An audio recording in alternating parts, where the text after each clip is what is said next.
there's just so much. You're listening to a Mamma Mia podcast. Being visually impaired, it's easier than having endometriosis, which is insane. There was nothing I did, there was nothing I said, I didn't put my hand up, I didn't volunteer for it, but both came my way involuntarily, and I've learned to live with one of them.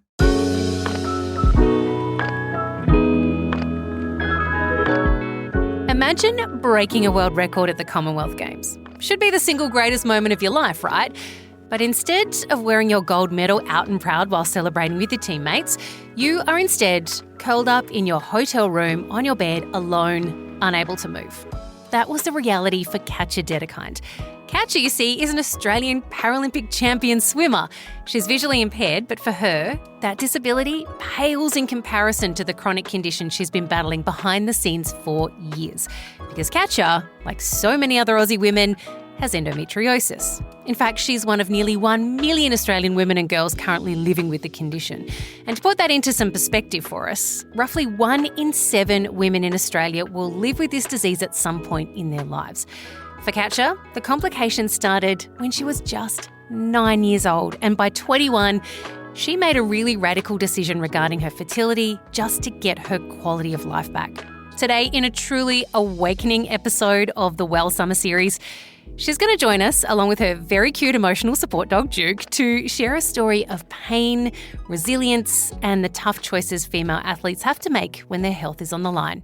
Katja, thank you so much for joining us today. And I think we should probably preface this conversation with the fact that Duke, your emotional support dog, is currently sitting on your lap. But thank you so much for joining us. Appreciate you giving us your time. No, thank you for having me. And Duke's very excited to be here. You are talking to us because you are in a unique position that not many people find themselves in, and that is becoming an elite athlete while also dealing with endometriosis. And we're going to talk about how you've weaved those two things together throughout your lifetime and what impact that's had. But let's kick off from the very beginning. So you are 9 when you get your first period, and this is something that's becoming more and more common now. My daughter got hers when she was 9 too. A lot of her schoolmates already have it. But what was that experience like for you as a 9-year-old dealing with getting your period, and was there already pain attached to that at that early stage? Yeah, unfortunately, when I was 9, getting your period at 9 wasn't as common yet. I remember trying to talk to people in my grade about if they'd gotten it or not without outright outing myself, because it was such a taboo thing, getting your period. It's like a big moment in every girl's life, and I just didn't know what to do. And everyone was like, I have no idea what you're talking about. So here's me, grade 9, having pads and tampons in my pockets, trying to move properly so that they don't make noises, going to the bathroom, coughing when I'm trying to open a pad so it doesn't make any noise. Horrible, absolutely horrible. And from the get-go, there was pain. And I think the first day that I got my period is probably the scariest day that I ever had, because we were coming back from inter-school sport. I was playing water polo, which was very fun, but we came back on the school bus and I was at the back. I think I was like one of the last people to get off, and someone was like, you're bleeding a little bit. But we hadn't had the sex ed talk yet, so no one knew why I was bleeding. So we all just assumed I'd like gotten scraped while playing water polo, because we know that's a possibility. And I went to the bathroom and I saw where it was coming from and I freaked out.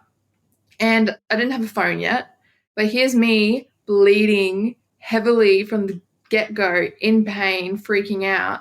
And all I remember is somebody knew I was in the bathroom. They heard me crying. I have a twin brother. They found him and they got him to come to the girls' bathroom, which he was not happy about. He's mum. She's come to me. I've let her into the bathroom and I could just see her face drop. And I now know it's because she had problems with her period too. So she used to be a marathon runner. So I don't know where I got my swimming jeans from, but it wasn't my parents. And she was just like, this is crazy. It can't be happening to you at 9. And especially so brightly red, so much of it too. And so she had to get my brother's school jumper, put it around my waist. She put me in the car. We went straight to get pads and tampons. And it just kept going from there. And I can remember clearly that it was never a regular period from day dot, or whatever you call a regular period. So the 28 days was not your regular? No. Since age 9 to 21, never ever had a regular cycle. And that is how this all started. Can you describe the pain that you were feeling? How does 9-year-old you handle that pain? What was it like? It was nauseating and it was crippling. And all I remember is being so uncomfortable all the time because I was very tall. I'm like 6 foot. I got to probably my shoulder height now when I was in grade 4. So I was like taller than everybody, if not one of the tallest people in school. I've always been a wider, muscular build. So I already stuck out like a sore thumb. I had a really bad lazy eye, which I've had cosmetic procedure on. I had that in grade 4, so I can kind of fit in. I have a huge scar on my left knee from where I fell down some stairs because I didn't see them right. And I was at school with a huge brace and crutches for 2 to 3 months. So I already stuck out like a sore thumb. So here's me trying to fit in at 9, getting her period, trying not to like wobble around in pain all the time, like hunched over. I didn't feel like I could stand up properly. When I sat down, you could hear the pad when I was sitting because I always had to wear the overnight ones during the day. Yeah, right. So it was so heavy. It was so, so heavy and I hadn't been able to wear a tampon yet. And I was just so embarrassed all the time. And it was so difficult. And I remember I had a teacher who shamed me for it. What? They were like, you're just trying to get out of school. You're just trying to go home all the time because I was forever in sick bay. And I'm lucky because my mum worked in admin at the school that this was all happening at. So she would be the one who would look after me in sick bay. But it just made it all look worse to this one person. And to this day, I wish I could reach out to them and be like, hey, so this is actually what was happened to me at this time when you were being horrible. But I haven't done that because I'm going above. You're being the better person. Okay. So how much school do you reckon you missed in your time from periods? It's funny. I think I've now missed more school swimming than when I was having my period. A decent amount. When I first got diagnosed with endometriosis, I was in grade 11 and I had to take 3 weeks off to recover from that procedure because it ended up being more extensive than we were anticipating. And on top of that, I had to rehab my abdominal muscles to go back to swimming. I ended up having to take 3 weeks off school and it was noticed. Obviously, I had a plan with my teachers and my principal to make sure I didn't miss out on any schoolwork. But people were like, where have you been for 3 weeks? And there was a select few that I was comfortable with saying I had surgery because of a horrible chronic illness that I've been diagnosed with. But majority of the time, I was just like, oh, I had a swimming trip, which wasn't uncommon for me. It wasn't uncommon for me to go away for swimming trips during year 11 and 12. So I was like, oh, sorry, I was away. I was international. I didn't have any reception to like contact anyone. I had all my assignments before I left. That was easily believed, but so much school. How do you maintain swimming training, especially when you're younger and you're not using tampons yet? Like that would have been incredibly difficult to manage, I think. I was lucky enough that this all happened when I had an amazing coach. And he's still coaching to this day. But I was too embarrassed to go up to this big, strong man who I idolize because he's just so fantastic and be like, hey, I have my period this week. I can't swim for the week. And he was fantastic about it. He never batted an eyelid. My mum would go up to him and tell him this. And he'd be like, cool, when she's ready to come back, sweet, we'll bring her back in nicely so she doesn't obviously injure herself. But because my twin brother and I were swimming at the same program in the same squad, a lot of my team, like our squad mates, would make fun of me for not being in the water. And it was really, really frustrating because there was girls in that squad who were older than me and obviously having their periods and obviously being able to use tampons. But not only did I not want to use tampons, but when I started trying to use them, it was actually excruciating. to try and put it in, never mind keep it in. And so my mum and I, it was a really, really awesome bonding experience. Mum and I were trying to like teach me how to put them in safely and comfortably. And I think it took me like 3 months to eventually get comfortable with putting them in. But I just remember it was so hard to navigate having a period, but then also trying to be an upcoming athlete. It all came around before I joined parasport. So it was easier to get away with not swimming.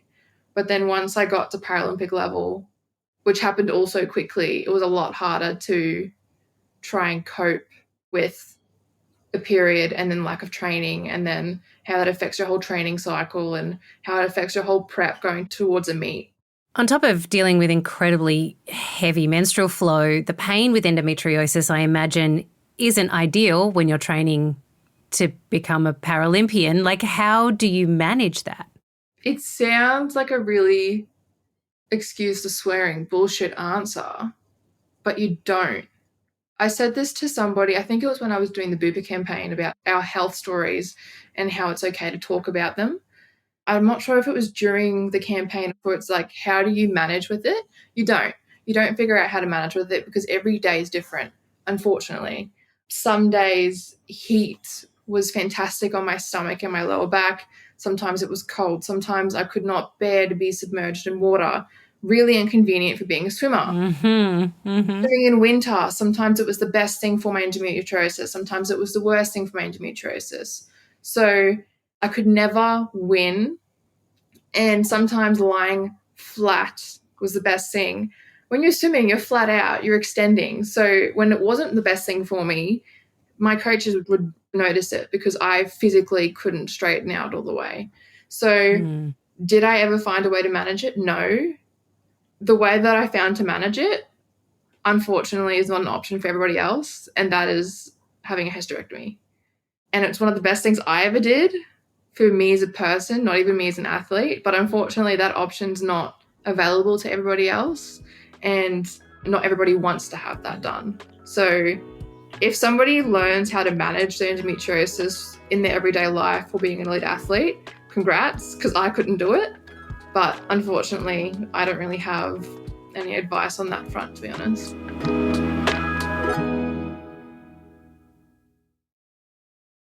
Well, talk to me about the decision to get a hysterectomy. Like, it's a big decision for your future. It's a big decision for your health. How was that conversation in your head weighing up what that looked like for you? Because obviously the quality of life after it has been so significant for you. It was a discussion that I had with my parents, I think for 2 years before it was done.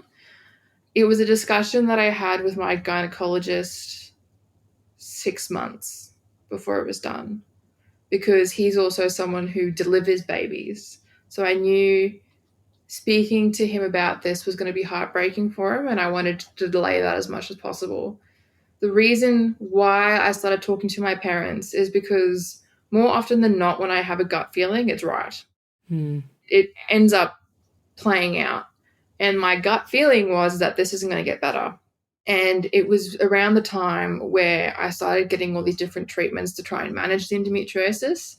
But unfortunately, I was having laparoscopic surgeries, tongue twister, 1 to 2 times a year to get things cleaned out. I was having marinas inserted every 6 months.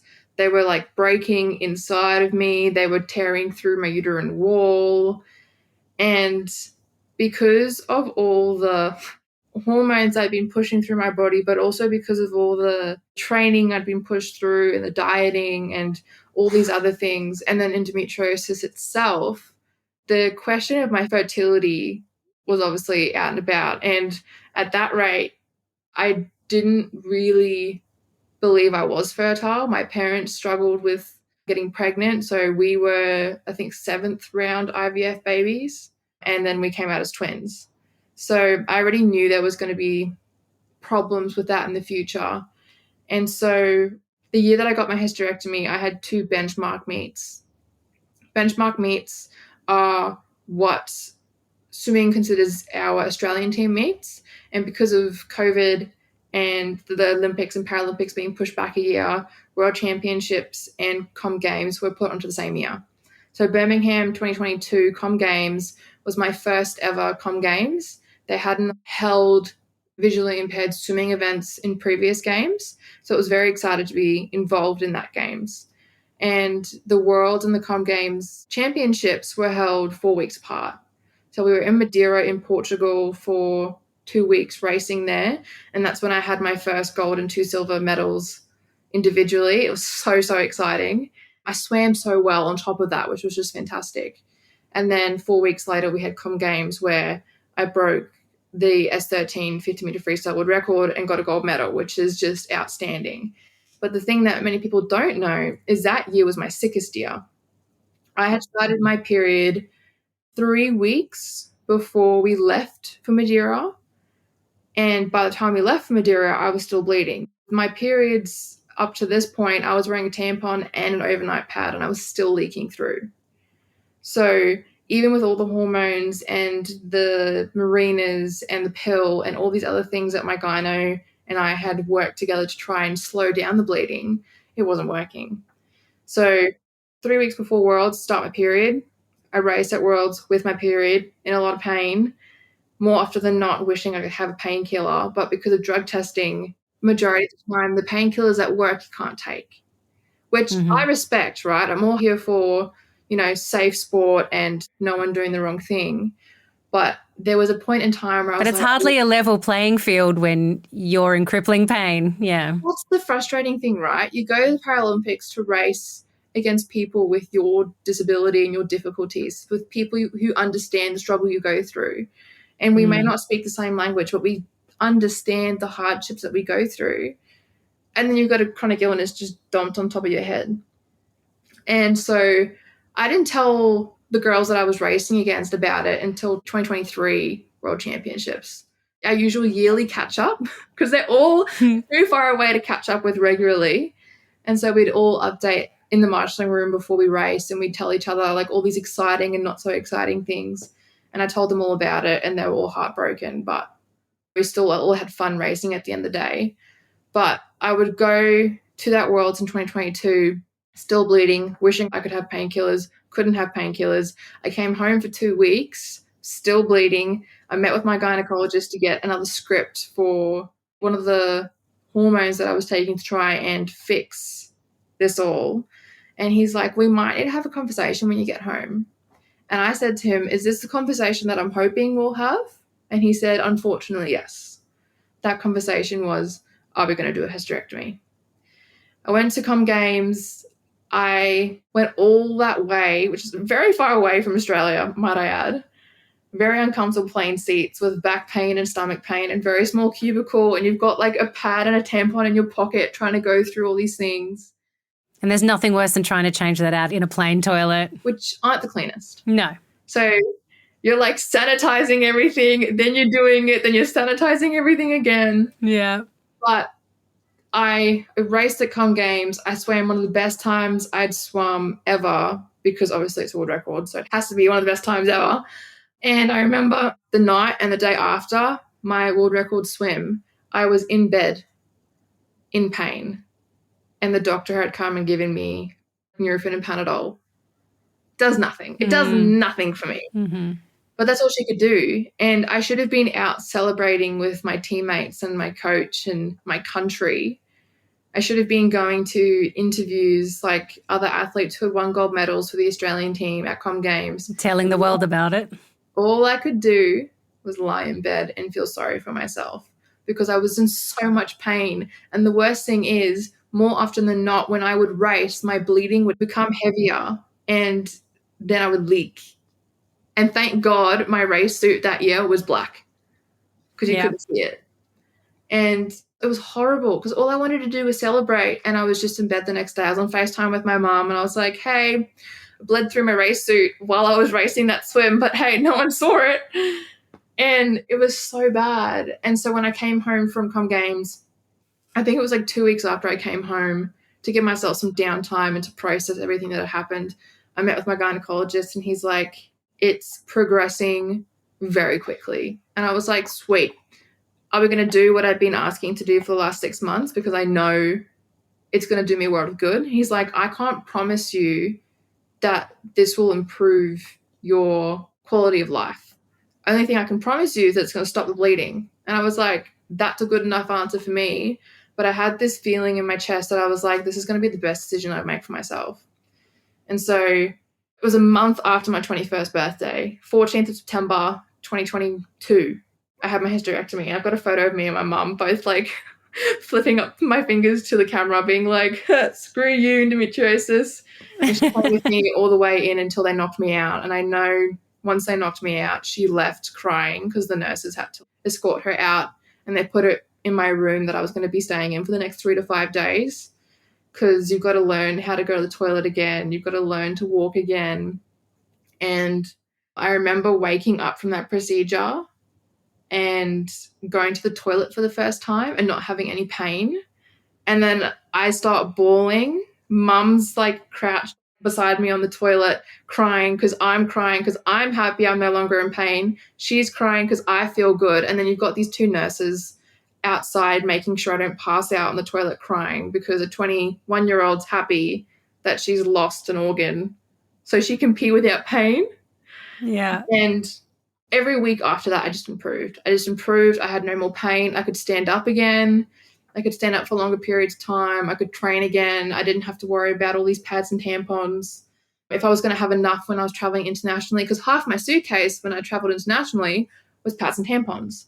And it was prescriptions, and it was letters of why I'm bringing this medication into the country, and it's medical exemptions for when I get drug tested. This is why I'm taking this. I didn't have to worry about that anymore. And it was bliss. It was pure bliss. But I know my parents, particularly my mother, went through a grieving process. And it wasn't until my now relationship that I've gone through a grieving process of the same thing. So I don't regret it, but it was an extremely daunting and difficult decision to make at 21 when there's no promise of the outcome that I had.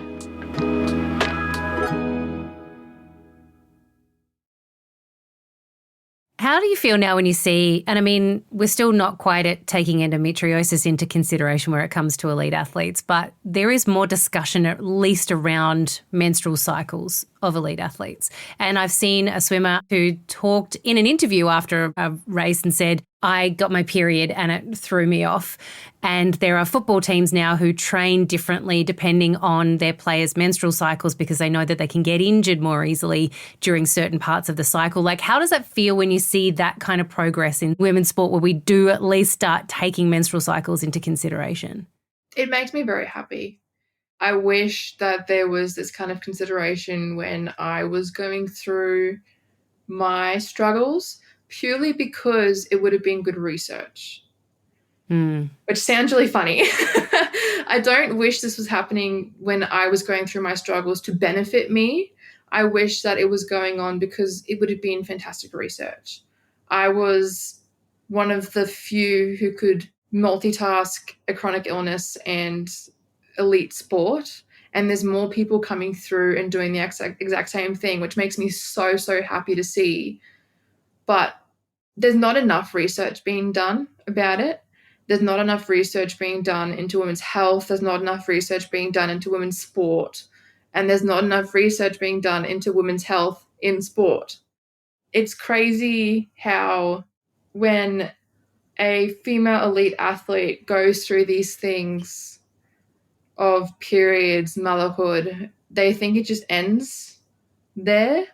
When people get their periods and they think, okay, cool, I can keep going. A lot of the time people are like, okay, now it's just a timeline until they have a family. It's not really the case. There's people coming back from motherhood to be elite athletes, and it's fantastic to see. And I think we just need to start investing more time and effort and thought, more importantly, into how that all works, because we can definitely support the next generation of female athletes, young mothers who want to come back to elite sport better if we do the time and effort into these things. And I wish science and research in that capacity was my kind of interest. Unfortunately, it's not. I can't read graphs to save my life, probably because I can't see very well, but that's not the point. But I wish I could put my interest towards that and help in some way. And unfortunately, I can't. So this is how I feel like I'm giving my 2 cents, is speaking out about my story and letting people know that they're not alone. And I've had so many young girls DM me and be like, you made me want to get myself checked out, and it turns out I have endometriosis. Thank you for sharing your story. And I think the first few messages I got about that, I started crying. And I get a little bit teary-eyed about it now because I don't want them to have that outcome. I don't want them to be diagnosed with it. But, I mean, it sounds bad, but the good thing about me talking about it is there's more awareness coming about the chronic illnesses that we have in women's health, and more speaking out about it, more having research done, more research is being conducted, and then we can better support people being diagnosed with it at all ages. I think the thing that stands out with your story in particular is that comparison that you've made in previous interviews where you say being visually impaired is actually barely registers compared to the pain and the suffering you've gone through with endometriosis.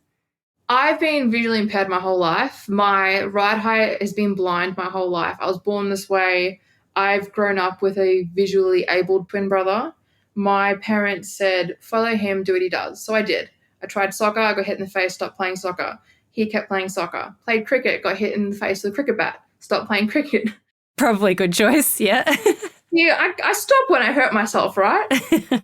But being visually impaired with one eye that is slowly going blind and we don't know much about it, it's easier than having endometriosis, which is insane, because you'd think navigating your life with fully abled family who know nothing about being visually impaired, and when I was younger, we knew nothing about the supports that I could have had and did eventually have. Apparently that's easier than being chronically ill. It makes no sense, but it's so true. I forget that I'm visually impaired half the time.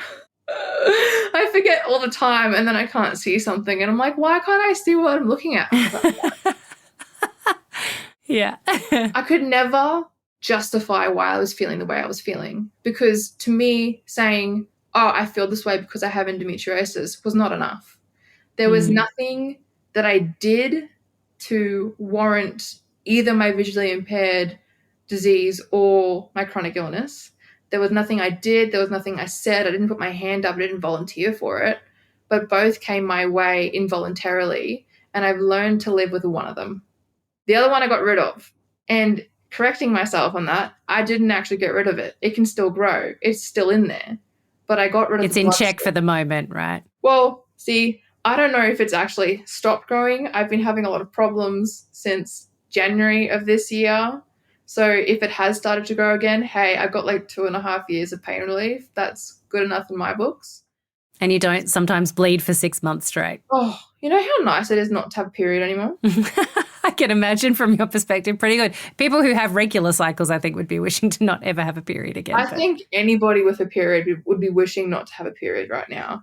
But obviously we need them for certain reasons. Yeah. But hey, is what it is. I'm now somewhat pain-free. It's been a very interesting journey, to be honest, especially at 24, looking back at everything. Does it concern you that it'll grow back? Absolutely. Yeah. Absolutely. If it grows back, I can't do anything about it. In my head, I had my hysterectomy for many, many reasons. Many reasons, and I stand by all of them. It's not everyone's cup of tea, and not everybody agrees with all my reasons, and that's perfectly fine. But I did it for a reason, and for many reasons, and one of those reasons was that my endometriosis won't keep growing. If it starts growing, I'm screwed. I don't want to keep having bowel preps to go have a camera and put into my belly button and then look around and burn things away just for it to grow back in 2 to 3 years' time. And unfortunately, I'm getting to that point now where I'm going to have to go and have an ultrasound to see if they can pick up anything, because it's been so long. But unfortunately, ultrasounds don't pick up everything. My first ultrasound didn't pick up anything, and then we went in and it was everywhere. So it's a little bit alarming. it's a little bit stressful, but I'm aware that stress isn't going to help me. So I try and meditate and be happy about everything, but it's still like a huge concern. And it's something that I hope I don't have to go through with my partner, because I met him when I was healthier. And I don't want this to be something that stresses him out. If he's a good partner, he'll be there to support you regardless. Oh, 100%. Right? He's been there to support me through everything else I've been going through in the last 12 months. He's fantastic. He's all for learning about women's health. And I think that's one of the most important things that I've been seeing in my life is who's willing to learn. My twin brother was willing to learn. So when he gets a girlfriend, he's going to be the best boyfriend ever because I've trained him well. There's just some people who aren't willing to learn what it means for somebody and how to help them through it, because you can't solve their problem for them, but you can help them through it sometimes. And my brother and my mum learned how to help me through it. And then when I was being a little asshole, it wasn't my fault. It wasn't something that I could control. And that's the exact same thing with my partner now. He's just been so open to learning everything that I went through. He's been so open to learning how to help me now. He's been doing his own research on how to help me through things that I'm going through at the moment. So having that network around you, I think, is really, really important to come to terms with what you're going through, and then to be more confident to talk to other people about it, because you will feel better, number one, but number two, you'll bring awareness to other people, and they can, number one, help you through it, number two, get themselves checked out for whatever you're going through, not just endometriosis. Well, Katja, thank you so much for sharing some insights into your journey and your story today. We really appreciate it, and hopefully there's some more good men out there who are willing to listen to this and also have a good learn, and some women who might be able to take some questions to their own doctors if they have them. But thank you so much for sharing with us. Appreciate it. Thank you for having me. I just hope that people feel more confident to speak about it and to ask for help. And if they can't find help where they're looking, to maybe look within the community that is already going through these things, because we can help each other so much more than people realize, and they just need to ask the question. A huge thank you to Katja for being so vulnerable with us today. This conversation is a really stark reminder of the gender pain gap that still exists in medicine and sport. Research shows that on average it takes about 6.5 years for a woman to be diagnosed with endometriosis in Australia. It's nearly 7 years of suffering, sometimes in silence, missing school, or in Katja's case, missing training, before getting some kind of answers. Katja's decision to have a hysterectomy at 21 is not the solution for everyone, but her message is universal. Trust your instincts when something doesn't feel right. So if something doesn't feel good, or if your pain is stopping you from living your life, please go and see your GP. We've also linked some resources for Endometriosis Australia in the show notes if you want to go learn some more. Catch us on Tuesday for another episode of our summer series where me and the good Dr. Mariam will be going to med school to find out why we sometimes experience this thing called poo euphoria. And in the quick consult, Dr. Mariam will be answering a listener's question about holiday seasonally related heartburn. You don't want to miss it. Well is produced by me, Claire Murphy, and our senior producer, Sally Best, with audio production by Scott Stronach, video production by Julian Rosario, and social production by Ellie Moore.